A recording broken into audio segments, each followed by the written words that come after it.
우리들 중 많은 이들은 어린 시절, 신비로운 우주를 바라보며 이런 질문을 품어본 적이 있을 것입니다. 세상은 어찌하여 만물로 가득 차게 되었을까? 어찌하여 이토록 복잡하고 정교하게 움직이는 것일까? 우주의 운행에는 과연 어떠한 깊은 비밀이 숨겨져 있는 것일까? 어쩌면 우리는 평생 그 답을 찾지 못할지도 모릅니다. 우리는 흔히 불가의 시선으로 만물을 바라보곤 합니다. 오늘은 다른 관점에서 도가의 지혜를 통해 세상을 바라보고자 합니다. 도교의 철학 사상은 불교와 여러 면에서 닮아 있지만 그 중심을 두는 곳은 각기 다릅니다. 도가는 자연의 순리에 따르는 것과 내면의 평화를 강조하는 반면 불교는 집착을 소멸하고 깨달음을 얻는 것에 더 큰 비중을 둡니다. 도가의 도와 불교의 깨달음을 통해 우리는 두 가르침이 어떻게 우주의 깊은 법칙과 인생의 지혜를 함께 드러내는지 볼 수 있습니다. 다른 시각에서 볼 때 도가의 철학은 우리에게 더욱 자연스럽고 내면적인 삶의 방식을 제시하며 복잡하고 어지러운 세상 속에서 깊은 평온과 지혜를 찾도록 이끌어줍니다. 오늘 우리는 도가의 깊고 오래된 명제 하나를 탐구하고자 합니다. 바로 도덕경에 나오는 한 구절, 도는 하나를 낳고 하나는 둘을 낳으며 둘은 셋을 낳고 셋은 만물을 낳는다는 말씀입니다. 이 짧은 글과에는 우주 만물이 생성되는 근본 법칙이 담겨 있습니다. 이는 세상의 근원이 단순히 신비롭고 손에 잡히지 않는 것이 아니라 깊은 지혜와 내면의 질서를 품고 있음을 말해주는 듯합니다. 그중 둘과 셋은 과연 무엇을 의미하며 어째서 만물을 낳을 수 있었을까요? 이 질문은 수천 년 동안 수많은 철학자와 수행자, 그리고 지혜로운 이들의 깊은 사유와 탐구의 대상이 되어 왔습니다. 오늘 우리는 겹겹이 쌓인 이 수수께끼를 함께 풀어보고자 합니다.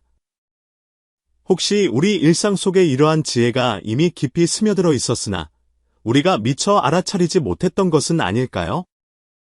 시작하기에 앞서 불가의 경전 속 한 구절을 인용하고자 합니다. 세상 만물은 모두 인연으로 생겨나고 모든 법은 무상하다. 이 말씀은 사물의 영기성을 밝힐 뿐만 아니라 끊임없이 변화하는 세상 속에서 어떻게 변치 않는 지혜와 진정한 균형을 찾아야 하는지를 암시합니다. 사랑하는 벗들이여, 오늘의 이야기는 어쩌면 여러분의 인생과 인간관계, 나아가 세상에 대한 이해를 새롭게 바라보게 할지도 모릅니다. 댓글에 여러분의 축복을 남겨주시거나 도가 하나를 낳는다는 이치에 대한 여러분의 이해를 나누어 주십시오. 혹시 어느 한순간 이 은밀한 힘이 당신의 삶 속에서 조용히 흐르는 것을 느껴본 적은 없으신지요? 이어지는 이야기 속에서 우리는 이 오래된 말씀의 의미를 하나씩 풀어가며 지혜와 신비가 가득한 철학의 세계로 들어가 그 안에 숨겨진 진리를 발견하게 될 것입니다. 준비되셨습니까? 우리 함께 도에서 시작하여 깊은 사유의 여정을 떠나봅시다. 도는 하나를 낳고 하나는 둘을 낳으며 둘은 셋을 낳고 셋은 만물을 낳는다. 도덕경에서 비롯된 이 오래된 구절은 수많은 지혜로운 이들을 깊은 사색과 탐구로 이끌었습니다. 간결하면서도 심오한 이 말씀은 우주 만물의 생성이 우연한 과정이 아니라 깊은 내면의 법칙에 따르고 있으며 그 법칙의 핵심이 바로 도임을 알려주는 듯합니다. 도덕경에서 도는 극히 추상적으로 정의됩니다. 노자는 도의 구체적인 형태를 부여하지 않고 무의와 무형으로 그것을 묘사합니다. 도는 자연스럽게 흐르는 근원이자 우주 만물의 뿌리입니다. 도를 도라고 말하면 늘 그러한 도가 아니며 이름을 이름이라 부르면 늘 그러한 이름이 아니다. 이 첫 구절은 도가 우리가 쓰는 언어로는 온전히 정의할 수 없는 것임을 드러냅니다. 도는 모든 형태와 언어의 한계를 초월합니다. 다시 말해, 도란 모든 형상 있는 존재를 넘어선 존재이며 미치지 않는 곳이 없고 존재하지 않는 곳이 없습니다. 불가의 가르침 속에서도 도와 유사한 가르침을 찾을 수 있습니다. 예컨대 반야심경에서는 색이 공과 다르지 않고 공이 색과 다르지 않으며 색이 곧 공이요 공이 곧 색이다라고 하였습니다. 여기서의 공은 노자가 말한 도와 그 뜻이 맞닿아 있습니다. 둘 다 사물 너머에 있는 형체도 없고 모습도 없으며 시작도 끝도 없는 본질을 묘사하고 있기 때문입니다. 이런 관점에서 볼 때 도는 모든 것의 시작이자 끝이며 단일한 형태로 존재하는 것이 아니라 삼라만상을 품고 모든 것을 생성하는 근원입니다. 도덕경에서는 도는 하나를 낳고 하나는 둘을 낳는다고 하였습니다. 이는 우주의 생성이 무에서 유로, 하나에서 둘로 나아가는 과정임을 의미합니다. 여기서 하나는 태극을 상징하며 우주의 원초적 상태이자 모든 가능성의 시작점입니다.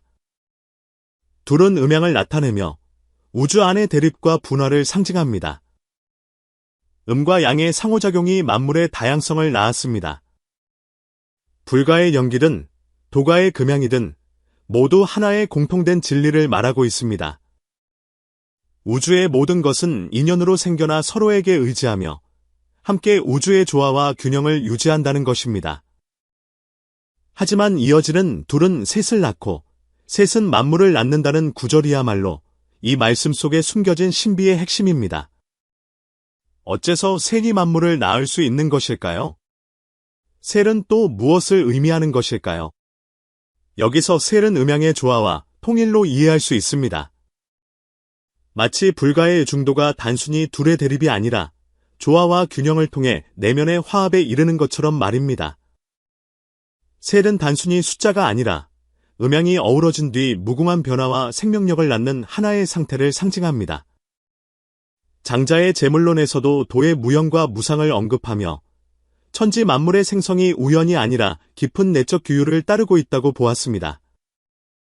도가와 불가의 사상 속에는 도와 공에 대한 공통된 이해가 자리하고 있습니다. 그것들은 형체도 없고 모습도 없지만 모든 것을 생성해낼 수 있습니다. 그리고 그 생성의 힘은 바로 우리 각자가 접하고 느낄 수 있는 것입니다. 만약 우리가 이 도의 힘을 이해하고 느낄 수 있다면 일상 속에서 균형과 지혜를 찾고 나아가 세상의 참모습을 꿰뚫어 볼 수 있게 될 것입니다. 도덕경의 이 구절을 통해 노자는 단순히 우주의 기원을 설명하는 것이 아니라 깊은 삶의 지혜를 우리에게 전하고 있습니다.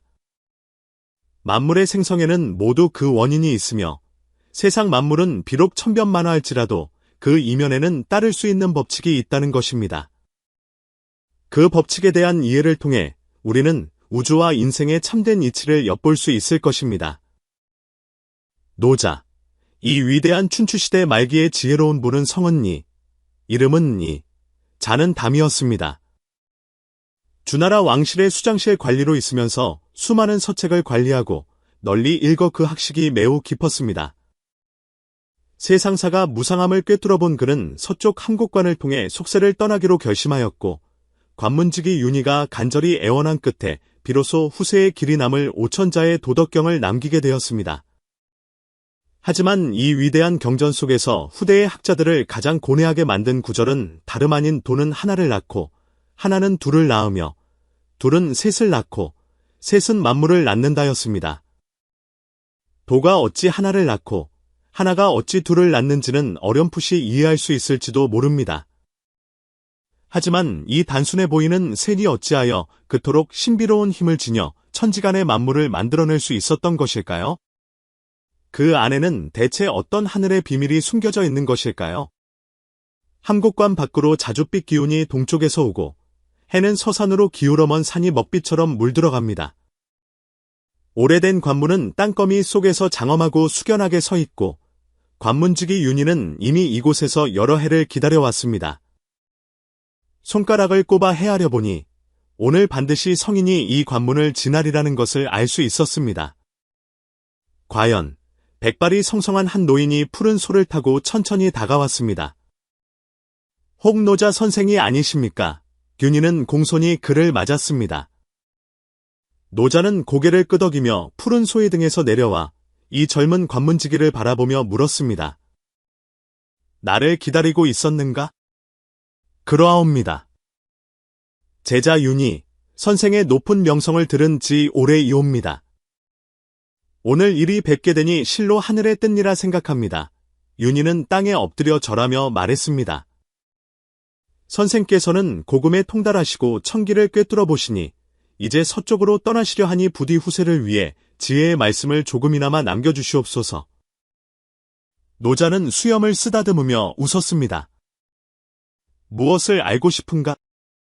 제자가 어리석어 그저 천지 만물이 어떻게 생겨났는지 알고 싶을 따름입니다. 윤희가 진심을 다해 말했습니다. 노자는 잠시 생각에 잠기더니 하늘을 가리키며 말했습니다. 저 하늘을 보게. 그리고 이 땅을 보게. 또 우리를 보게. 이것이 바로 천지인 삼재라네. 허나 천지인이 있기 전에 무엇이 있었는지 아는가? 윤희는 고개를 저었습니다. 부디 가르침을 내려주시옵소서. 하늘과 땅이 있기 전에는 혼돈이 나뉘지 않은 상태, 그것이 바로 도라네.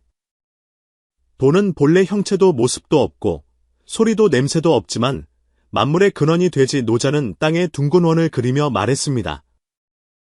이것이 바로 도의 상태, 혼연일체이며 시작도 끝도 없는 것이라네. 그렇다면 도는 어떻게 만물을 낳았습니까? 윤희가 물었습니다. 도가 한번 움직이면 태극이 생겨나니 이것이 바로 하나일세. 노자는 원안의 점 하나를 찍었습니다. 태극은 비록 여전히 하나의 전체이지만 이미 중심이 있고 방향이 생겼네. 윤희는 무언가 깨달은 듯했습니다. 그럼 하나는 어떻게 둘을 낳았습니까? 태극이 움직여 맑고 탁한 것이 아니니 가볍고 맑은 것은 올라가 하늘이 되고 무겁고 탁한 것은 가라앉아 땅이 되었네. 이것이 바로 음양양이이며 곧 둘이라네. 노자는 원안의 S자 곡선을 그려 태극도의 모양을 만들었습니다. 아, 그러하군요. 윤희는 환하게 깨달았습니다. 하오나 선생이시여, 둘은 또 어떻게 새를 낳았습니까? 노자는 지식을 갈구하는 윤희의 눈빛을 보았지만 바로 대답하지 않았습니다. 대신 자리에서 일어나 먼 산들을 가리키며 말했습니다. 저 삼봉우리를 보게. 높고 낮게 기복이 있는데 어찌하여 저리 아름다운 모양을 갖추게 되었을까? 윤희는 노자의 손가락을 따라 바라보았습니다. 먼 산은 끝없이 이어져 있고 봉우리들은 겹겹이 솟아 석양빛을 받아 천변만화하는 윤곽을 드러내고 있었습니다. 그것은 천지조화의 신비입니다. 옳거니 그것이 바로 조화라네. 노자는 고개를 끄덕였습니다. 하지만 생각해보았는가? 만약 하늘과 땅, 이 두 가지만 있다면 세상이 어떤 모습일지 말이네. 윤희는 잠시 생각에 잠겼습니다. 만약 하늘과 땅만 있다면 하늘은 영원히 하늘이고 땅은 영원히 땅일 뿐, 그 둘 사이에는 아무런 변화도 없을 것입니다. 바로 그것일세. 노자는 돌멩이 하나 앞으로 다가가 말했습니다. 이 돌을 보게. 이것은 순수한 하늘도 순수한 땅도 아닌 하늘과 땅 사이에 있는 존재라네. 땅의 두터움도 있고 하늘의 단단함도 있지. 음의 고요함도 있고 양의 굳셈도 있다네. 선생님의 말씀은 윤희는 생각에 잠겼습니다. 만물이 생성될 수 있는 것은 바로 이 음양 사이에 있는 존재 때문이라는 말씀이십니까? 노자는 몸을 낮춰 흙 한 줌을 쥐었습니다. 이 흙을 보게. 이것은 순수한 음도 순수한 양도 아닌 음양이 조화된 결과물일세. 바로 이런 조화가 있기에 만물을 잉태할 수 있는 것이라네. 윤희의 눈에 깨달음의 빛이 스쳤습니다. 선생님께서는 이 음양 사이에 있는 존재가 바로 세지라는 말씀이시군요. 노자는 미소 지으며 말없이 품에서 씨앗 한 토를 꺼냈습니다. 이 씨앗이 싹을 틔우려면 어떤 조건이 필요하겠는가? 흙과 물, 그리고 햇빛이 필요합니다. 윤희가 답했습니다. 그렇다면 흙은 음인가, 양인가? 노자가 물었습니다. 흙은 두텁고 깊으니 음에 속할 것입니다. 물은 촉촉하고 부드러우니 역시 음일 것입니다. 햇빛은 따뜻하고 밝으니 당연히 양입니다. 노자는 고개를 끄덕였습니다. 맞네. 하지만 생각해보았는가?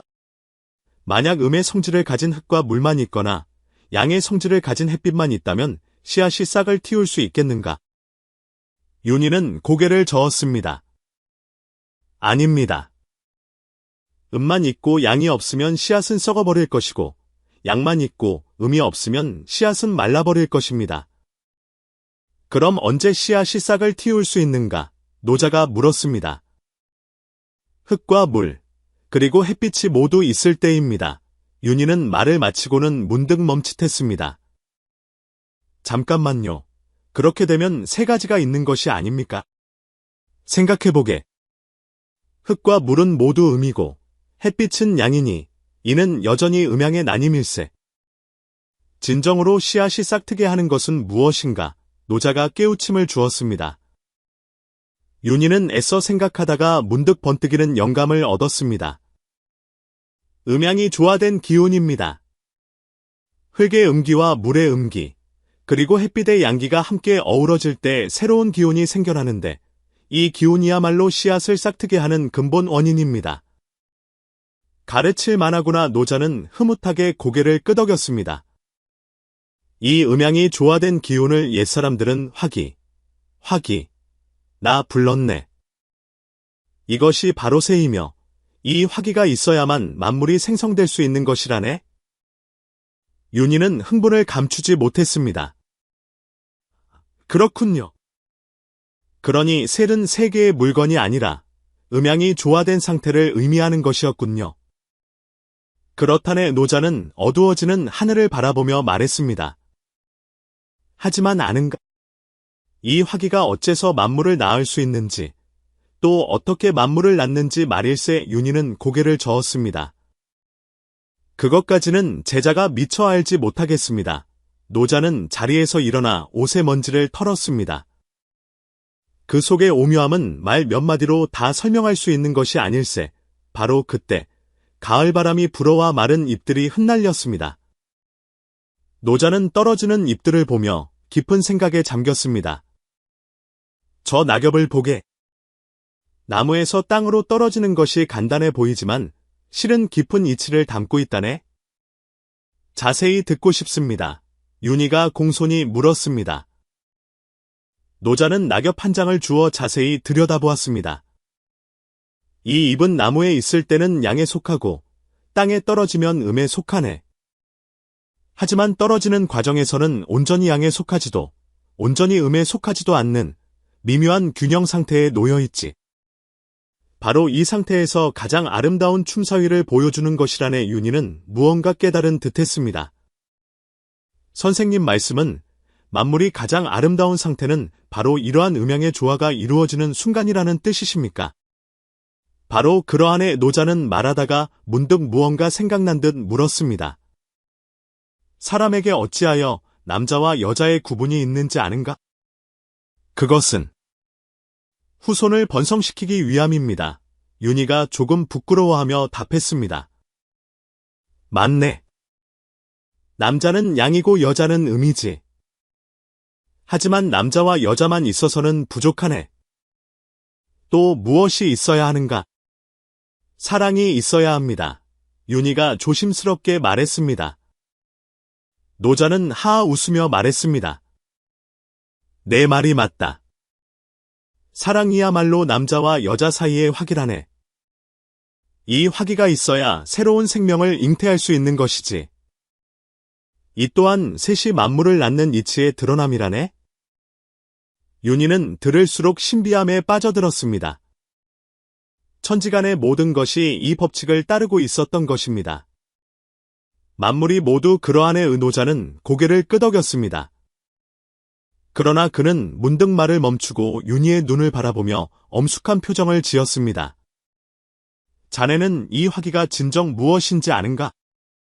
어찌하여 그토록 신비로운 힘을 지니고 있는지를 말이네. 윤희는 숨을 죽였습니다. 노자가 곧 오늘의 비밀을 말하려는 것 같았습니다. 밤바람이 일고 나뭇잎이 사각거리는 소리가 마치 천지가 고요히 그 답을 기다리는 듯했습니다. 노자는 하늘 가득한 별들을 바라보며 오랫동안 침묵했습니다. 그 긴 침묵 속에서 윤희는 공기 중에 감도는 현묘한 기운을 느낄 수 있었습니다. 마치 우주에서 가장 큰 비밀이 곧 밝혀질 것만 같았습니다. 이 질문의 답은 수도의 근본과 관련이 있으며 나라를 다스리는 요체와도 관련이 있고 천지가 운행하는 법칙과도 관련이 있었습니다. 노자가 천천히 입을 열었습니다. 그의 목소리에는 신비로운 힘이 실려 있었습니다. 이 이치를 진정으로 깨닫는다면 조화의 권능을 손에 쥐고 천지의 생성에 참여할 수 있게 되느니라. 그는 몸을 돌려 횃불 같은 눈빛으로 윤희를 바라보았습니다. 하지만 내가 이 비밀을 자네에게 말해주려 할 때 나는 발견하고 말았네. 노자의 말은 갑자기 멈췄습니다. 그의 표정은 마치 믿을 수 없는 광경을 본 듯 경악으로 변했습니다. 바로 그 순간 하늘에는 기이한 현상이 나타났습니다. 온 하늘의 별들이 깜박이며 기이한 빛을 발하기 시작했습니다. 노자의 눈빛은 깊어졌습니다. 그는 돌계단 위에 서서 마치 아득한 시공간이 교차하는 것을 보는 듯했고 우주의 비밀이 그의 눈앞에 펼쳐지는 듯했습니다. 윤희는 마음에 의문이 가득했지만 감히 노자의 사색을 방해하지 못하고 조용히 기다릴 뿐이었습니다. 갑자기 노자가 입을 열었습니다. 자네는 아는가? 모든 사물은 도로 말미암아 생겨났으며 이 도가 만물을 낳을 수 있는 까닭은 무한한 지혜와 생동하는 생명력을 지녔기 때문이라는 것을 윤희는 바싹 다가서며 물었습니다. 그렇다면 도와 셋은 어떤 관계가 있습니까? 노자는 천천히 몸을 돌려먼 산천을 가리켰습니다. 저 산을 보게. 천지간의 모든 것은 음양의 어우러짐으로 이루어지네. 음양은 둘이요. 셀은 음양의 조화이니 바로 이 조화가 만물의 생명력을 창조한 것이라네. 하지만 이 셀이 어찌하여 만물을 낳을 수 있었을까? 윤희는 마음에 풀리지 않는 의문이 가득했지만 노자의 몸에서 흘러나오는 신비로운 힘을 느끼는 듯했습니다. 노자는 미소 지으며 속삭였습니다. 이 하늘을 보게. 흰 구름은 유유히 흐르고 바람이 구름을 움직이네. 천지 만물의 변화는 모두 셀의 흐름이라네. 셀은 곧 화기요. 화기는 곧 균형이며 이 균형이야말로 삼라만상을 이룰 수 있는 힘이 되지. 윤희는 무언가 깨달은 듯 고개를 숙여 생각에 잠겼습니다.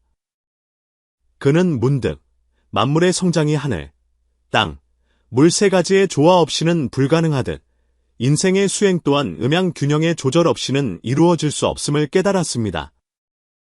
선생님께서 하시는 말씀은 사람의 수행과 천지 만물이 서로 통한다는 의미이십니까? 윤희가 물었습니다. 그러하네. 노자는 고개를 끄덕였습니다.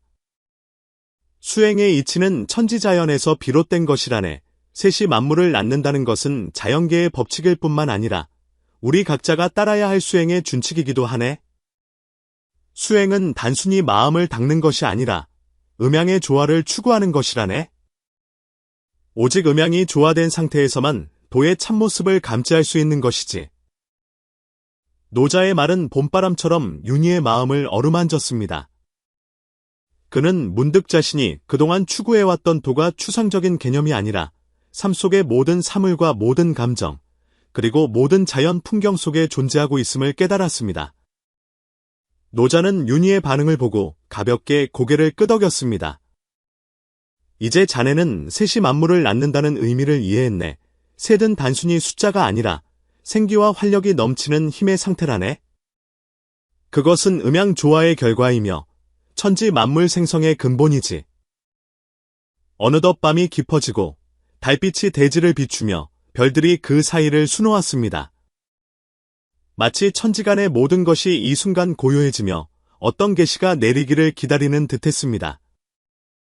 노자가 말을 이었습니다. 만물 생성의 근원은 바로 화기라네. 음과 양의 힘이 서로 얽힐 때 화기가 탄생하고 이 화기가 바로 만물이 성장하고 변화하는 원동력이 되지. 윤희는 그 말을 듣고 마음에 점차 밝은 깨달음이 솟아났습니다. 그렇다면 수행의 길 또한 마음을 다스리기 위해 화기가 필요한 것이옵니까? 바로 그러하네. 노자의 눈빛은 깊어졌습니다. 수행은 외적인 추구일 뿐만 아니라 내적인 조화이기도 하네. 만약 사람이 마음을 고요한 물과 같이 하여 안과 밖을 조화롭게 할 수 있다면 도의 흐름을 느낄 수 있게 될 걸세. 자네가 말한 시야처럼 흙과 물, 그리고 햇빛.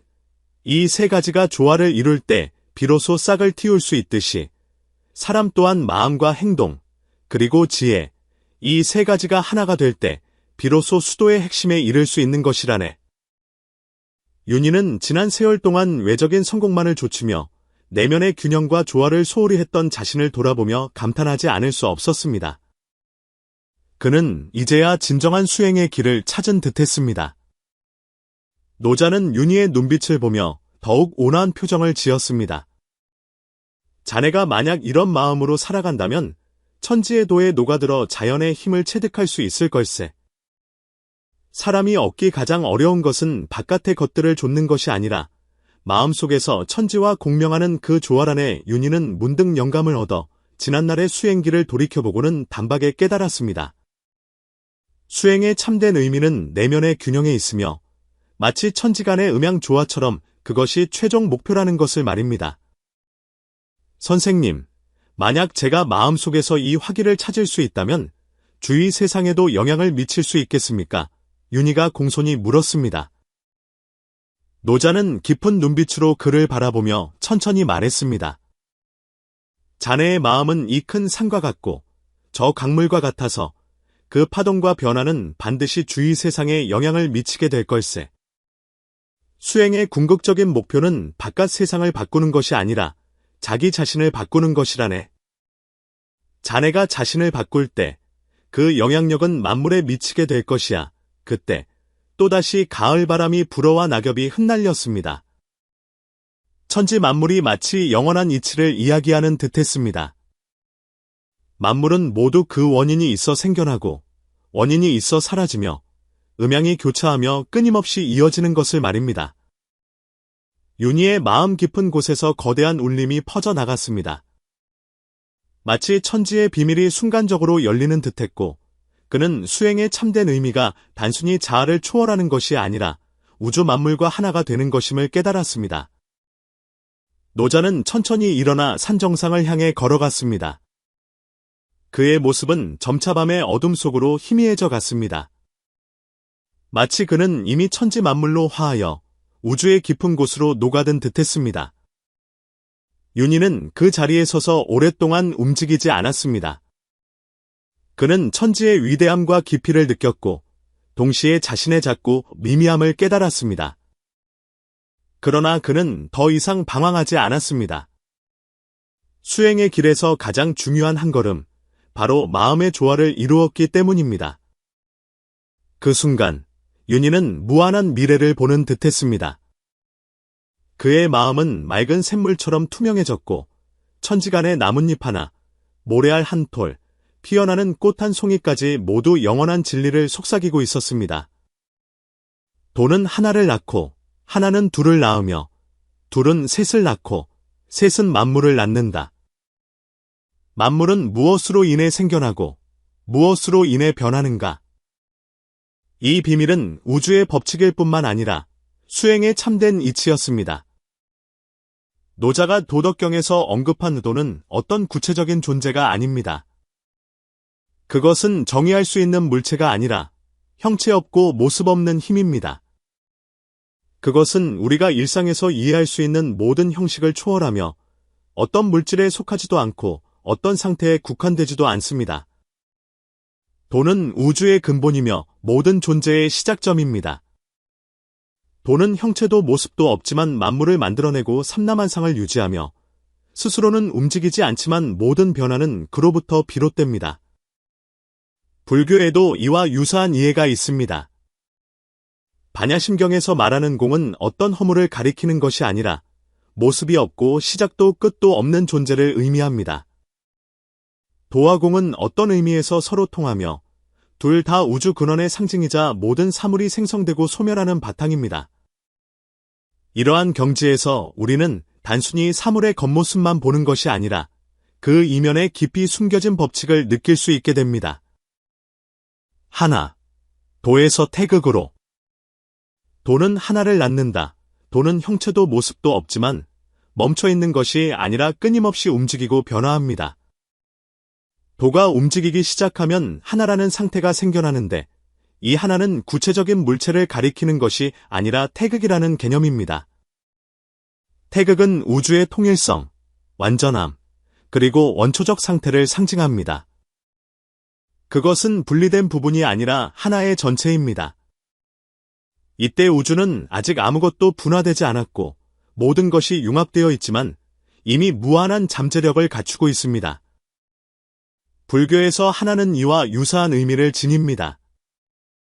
공의 상태에서 만물은 사물이 아니라 그 안에 잠재된 무한한 가능성입니다. 불교는 영기를 말하는데, 즉 만물의 생성이 우연이 아니라 모든 조건의 취합으로 형성된다는 것입니다. 이런 의미에서 태극과 영기는 우주의 초기 상태를 묘사하는 개념으로서 유사한 점이 있으며 모든 것의 기원을 상징합니다. 둘, 음양의 분화. 다음으로 노자는 하나가 둘을 낳는다고 말합니다. 도가 하나를 생성하면 그것은 분화하기 시작하여 애둘, 즉 금과 양, 혹은 하늘과 땅, 허와 실, 움직임과 고요함을 낳습니다. 음양의 분화는 우주의 다양성과 대립 통일의 시작을 알립니다. 음양은 서로 적대하는 관계가 아니라 서로 의존하고 보완하는 양극입니다. 바로 이 대립 관계가 만물의 다양성과 변화를 구성합니다. 불교에서 둘은 세속과 불법, 생사와 열반과 같은 이법과 연결될 수 있습니다. 불교의 이법은 서로 배척하는 것이 아니라 상호 의존적입니다.